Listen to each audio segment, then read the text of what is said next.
Today, Donald Trump talking about creating jobs for Americans. It will be American hands that rebuild this country.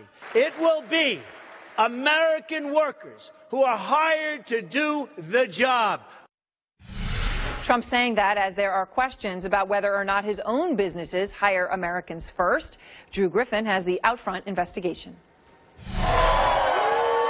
The visas tell the story. Donald Trump can't find what he's looking for to staff his beach club, his golf course, his vineyard, his modeling agency, and even his own Trump organization. Which is why for the last 15 years, he's been importing workers. The U.S. Department of Labor has approved at least 1,256 requests of what it calls foreign guest workers for Trump companies.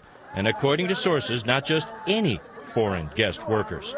Sources say Trump likes them pretty if they're women, good-looking if they're men, and he has a fondness for accents.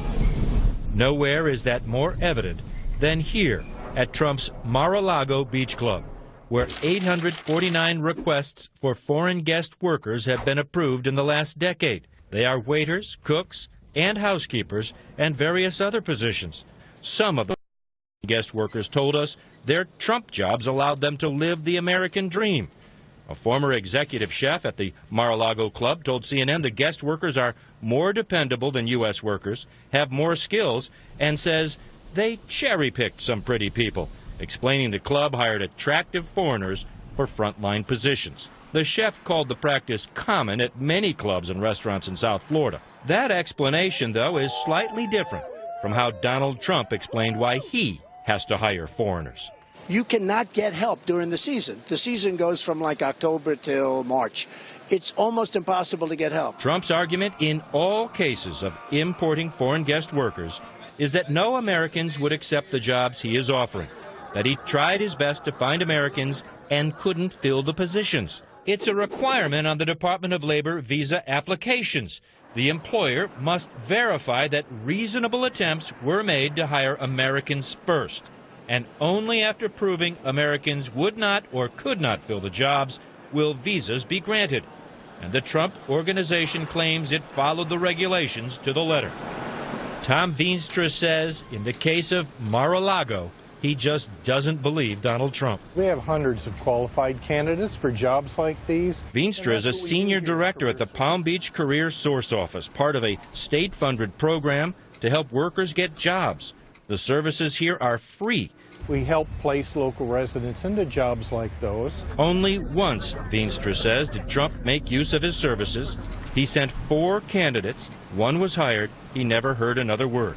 Labor Department records show Donald Trump and his various business interests have applied for and been granted foreign guest worker visas at his Jupiter Club in Jupiter, Florida, at the Lamington Farm Club, and the Trump National Golf Club.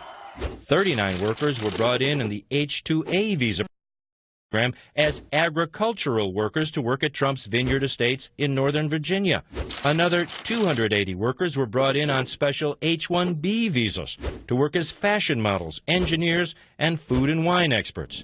And believe it or not, Trump even requested to import fitness trainers and aerobic instructors because he says he couldn't find any in South Florida, which came as a shock to Miami fitness instructor Nick Soto. That's absolutely ridiculous to think that you had to go out of the country to find a qualified fitness instructor or trainer of any kind.